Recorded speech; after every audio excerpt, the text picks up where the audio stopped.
안녕하세요. 반갑습니다. DNM 미용경영연구소 장지원입니다. 직원을 데리고 이제 사업을 한다는 전제가 된다면 반드시 내가 스스로 이제 갖춰야 될 자질 중에 하나가 뭐냐? 매니지먼트라는 이제 말씀을 앞서 드렸고, 그리고 이제 매니지먼트를 통해서 이제 내가 아닌 다른 사람들이 함께 목표를 공감하고 공유하고 최고의 결과를 낼 수 있게끔 해야 한다라는 이야기 이제 말씀을 드렸었는데요.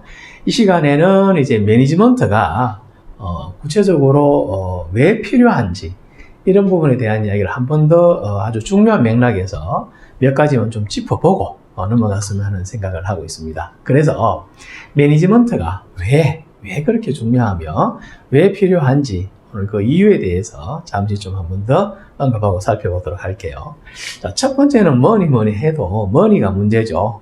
그동안은 앞서서 말씀드렸지만 일한 양만큼 돈을 그냥 가지고 가면 끝나는 건데, 이제는 내 미용실에서 1시간을 머물러서 2시간을 머물러서 10시간을 머물러서 그 머무른 시간만큼 돈을 계산해 줘야 하니 머문 그 시간을 가장 효율적으로 효과를 낼 수 있게끔 해야 되는 게 맞겠죠.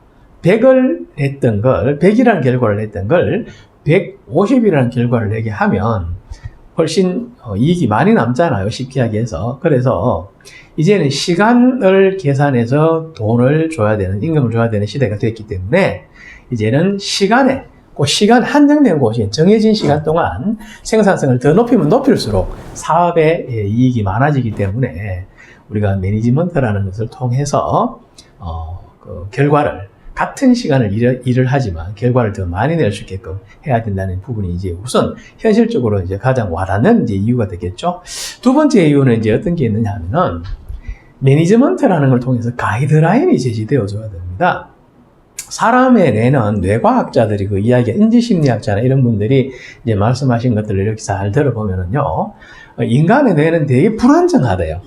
불안정하대요. 굉장히 우리가 이성적으로 생각하고 이성적으로 사는 것 같지만 그렇지가 않답니다. 굉장히 인간의 뇌는 불안정한 상태랍니다. 그래서 구체적인 어떤 가이드라인, 계단이 이렇게 딱 정확하게 이렇게 만들어져 있지 않으면은 사람들은 거기에 쉽게 따라 올라가지는 못한대요.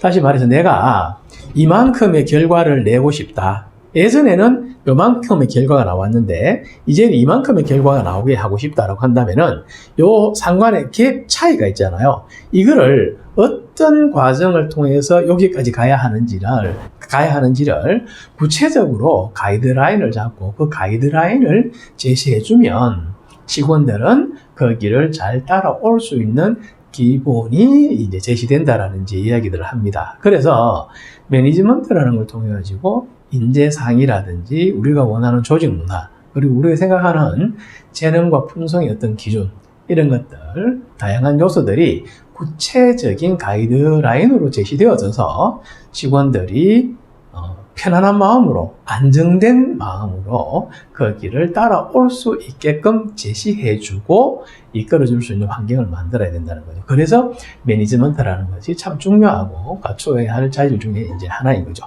그리고 이제 나아가서 이제 뭐가 되냐면은 앞서 또 말씀 잠시 언급했지만 우리 미용실에서 근무하는 그 시간이 있죠. 6개월이 되든 1년이 되든 3년이 되든 5년이 되든 우리 미용실에서 미용이라는 직업의 경력이 쌓이는 만큼 경쟁력이 갖추어지게 해야 된다는 거죠.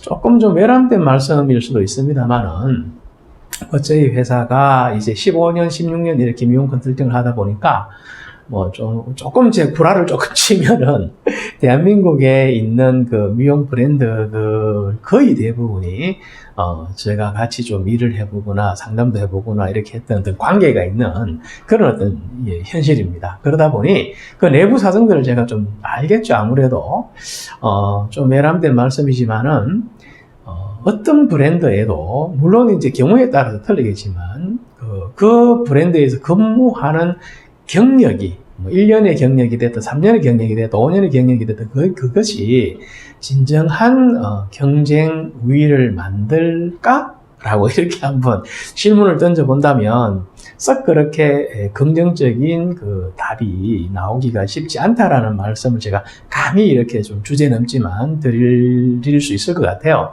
그래서 우리가 올바른 매니지먼트, 제대로 된 매니지먼트를 통해서 어떤 미용인이라도 본인의 의지가 있고 본인이 추구하는 무엇이 있다고 한다면 우리 브랜드에서 혹은 우리 미용실에서 보내는 그 시간 동안 그 경력이 곧 경쟁력이 될 수 있게끔 무언가 갖추어져 있어야 되고 또 그것이 후원되어져서 개인의 경쟁력도 성장되고 발전되어야 되지만 그걸 통해서 조직 전체에 또 브랜드의 어떤 가치가 성장되고 변화되는 그런 어떤 그 상호작용, 공존의 어떤 문화가 만들어져야 되지 않겠나라는 생각을 하는 거죠.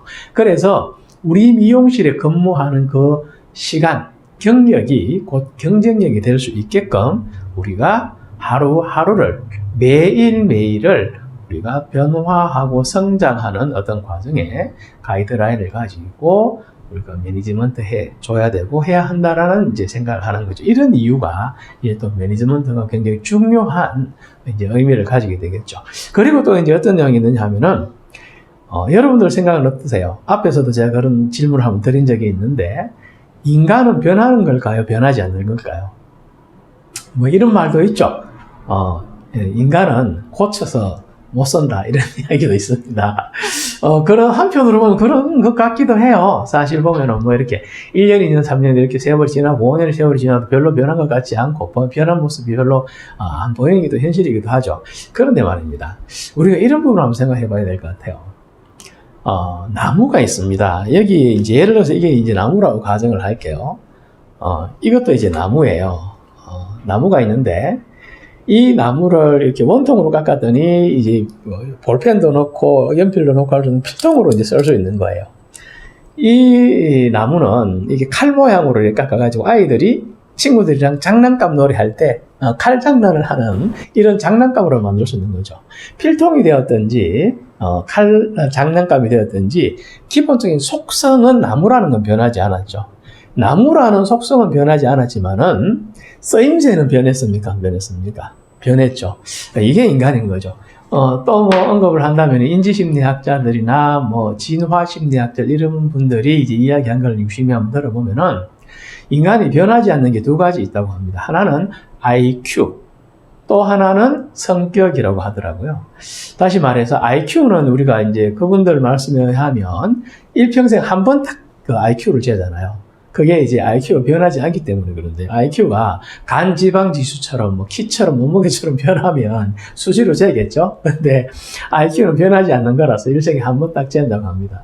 저는 참 IQ가 나빠요. 뭘 이렇게 이해하는 것도 이해할 때 더디고 섭득하는 것도 참 되게 더뎌요. 근데 이게 안 변한답니다. 그리고 성격이 안 변한다고 해요. 성격도 뭐 여러 가지 이제 분석하는 방법이 있죠. 뭐 디스크 유형 분석하는 것도 있고, 뭐 MBTI니 뭐 애니어그램이 다양한 방법들이 있는데, 어찌됐든 인간이 이제 성격이라는 건 잘 변하지 않는다라고 합니다.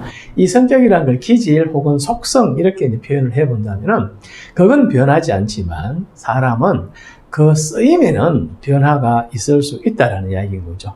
똑같은 돌이라도 조각을 이렇게 아주 이렇게 인자하게, 그리고 이렇게 득도한, 해탈한 느낌이 주는 그런 어떤 조각이 되면 부처상이 되고, 또 그거를 아주 개구장이 모양으로 하게 되면은 분수대에서 오줌을 이렇게 누는 꼬마 그 동상이 되지 않습니까? 그것처럼 돌이라는 속성, 나무라는 속성은 변하지 않지만 쓰임은 분명히 달라지게 되어 있다는 거죠. 그것처럼 인간도 성격은 변하지 않을 수 있겠지만, 안 변하겠지만은 그 사람이 우리 조직에서 또 우리 직업에서 어떻게 쓰이느냐에 대한 것들은 우리가 무엇을 제시하고 그리고 어떤 환경을 만들어 주느냐에 따라서 분명히 변한다는 것은 틀림없는 사실입니다. 또 우리가 뭐 다큐멘터리라든지 뭐 도서라든지 이런 여러 가지들을 통해서 그동안 어떤 다양한 환경에서 성공적인 삶을 이룬 이런 사람들의 사례들도 우리가 많이 볼 수 있지 않습니까? 그래서 매니지먼트라는 걸 통해서 그 인간의 성격을 바꿀 수는 없지만은 그 인간이 훌륭하게 쓰일 수 있는 그래서 스스로 자기 삶도 멋있게 만들어갈 수 있는 그런 방향을 제시하고 후원할 수 있고 또 지지해 줄 수 있는 환경을 만드는 것은 매니지먼트를 통해서 충분히 가능하다라는 이제 생각이 드는 겁니다. 그래서 뭐 여러 가지 이유도 있겠지만은 이러한 어떤 몇 가지 이제 이유들이 우리가 매니지먼트를 꼭 잘 이해하고 그것이 나의 자질이 되어져서 직원을 데리고 있으면서 그 직원들이 자신의 최고의 결과를 낼 수 있게끔 하고 또 그것이 자신의 삶들을 요 과정에서 잘 만들어 갈 수 있게끔 함께 하고 그리고 더불어서 나의 삶도 더 윤택해지고 더 큰 미래를 만들 수 있는 토대를 갖출 수 있는 기회를 너도 나도 우리가 함께 만들어 갈 수 있었으면 하는 바람입니다, 여러분. 매니지먼트가 왜 필요한지, 중요한지 좀 공감 좀 되십니까? 저는 굉장히 중요한 부분을 생각을 하고요.